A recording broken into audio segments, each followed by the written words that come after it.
for as long as we can look back, it's thrown in its lot with us. Marijuana has been associated with human camps as far back into the Paleolithic age as we can look. And that's very interesting. That plant, its destiny and human destiny are very intertwined. And there are few plants in the world that have been as useful to human beings. It provides an edible seed, an edible oil that can be pressed out of the seed, a very important fiber in world commerce, a medicine which has been very prominent in Europe and America over the years, and finally a psychoactive drug that's used as a recreational drug by millions of people. That's a pretty powerful way for one plant to provide for human needs. But in modern times, to merely be in the presence of this plant is a criminal offence. Millions have been and continue to be arrested.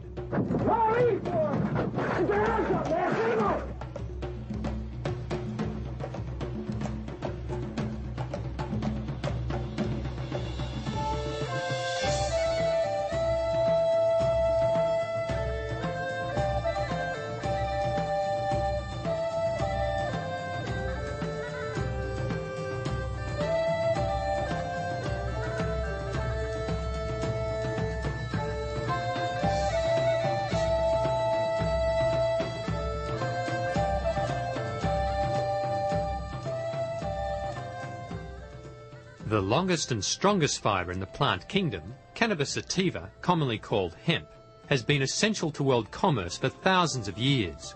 Before the mid-1800s, most ships were rigged with hemp rope and hemp sails. A 44-gun warship, like America's old Ironsides, took over 60 tons of hemp rigging, including an anchor cable over 2 feet in circumference. Also, the oakum that sealed the ship's boards and the sailors' clothing were made of hemp, as were the uniforms of soldiers and flags. The wagons of pioneer days were covered in hemp canvas. In fact, the word canvas comes from the word cannabis, which is found in ancient Sumerian and Babylonian languages 6,000 years ago. America's founding fathers, including George Washington, were keen growers of hemp, and Thomas Jefferson was probably the first hemp activist. Realizing hemp's value to the prosperity and defense of the nation, he encouraged farmers to grow hemp instead of tobacco. Today's activists rally in the thousands at annual hemp harvest festivals throughout the Western world.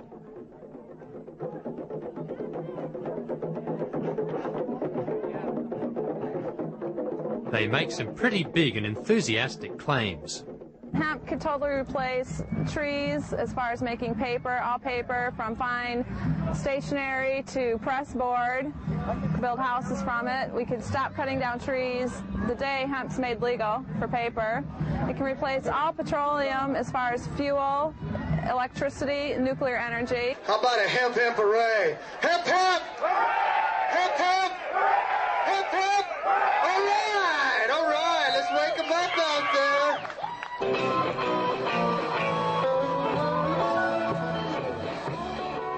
Of course, it's possible that some of these activists might have an ulterior motive, but nevertheless their claims warrant further investigation. Hemp has been the major paper-making material for most of the time since paper was discovered in China around the time of Christ.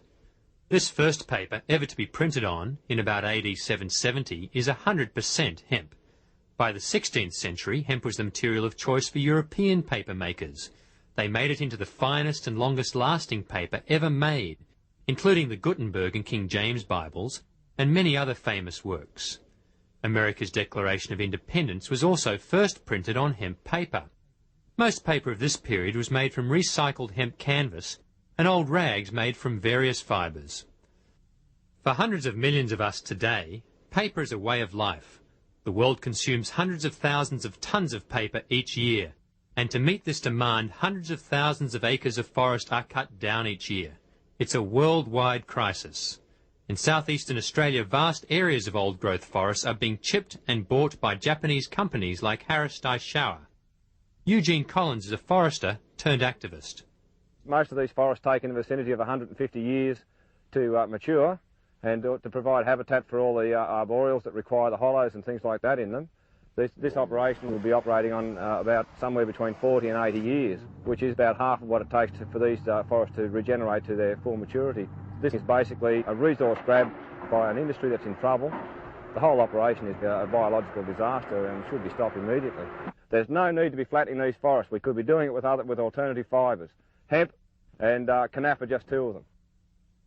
Mommy, Mommy, tell me about the trees. And tell me again about those fish that swam the seas. And why aren't they here for you and me? Why can't we live in harmony? They cut the trees down to the ground. They took the fish till there weren't any around. They said it was for you and me.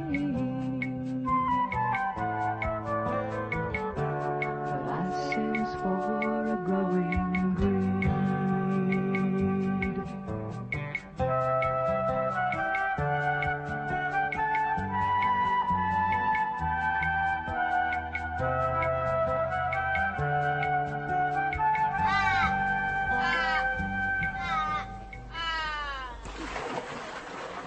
John Stall runs a hand papermaking and printing business in Northern California.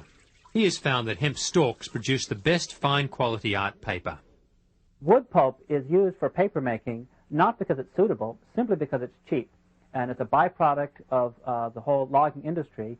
But the available cellulose is something like 30%. It's really not very good, and it has to be processed with all kinds of toxic chemicals.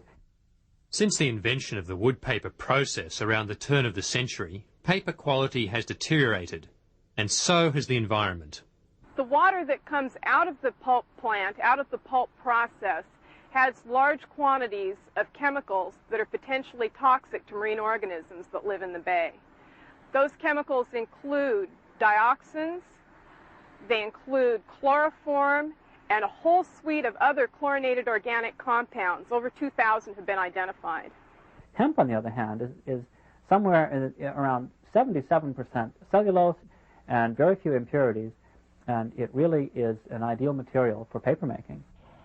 Realising the problems associated with wood pulp paper, the Dutch government has launched a major research project involving 8 different research institutes to study hemp's potential as a fibre crop for paper and other uses. I hope that this research will finally produce a process where we can use hemp to make fibers that can be used for paper and probably also other products in such a way that we will have a complete clean process, an energy efficient process that causes very little pollution, and that also will prevent the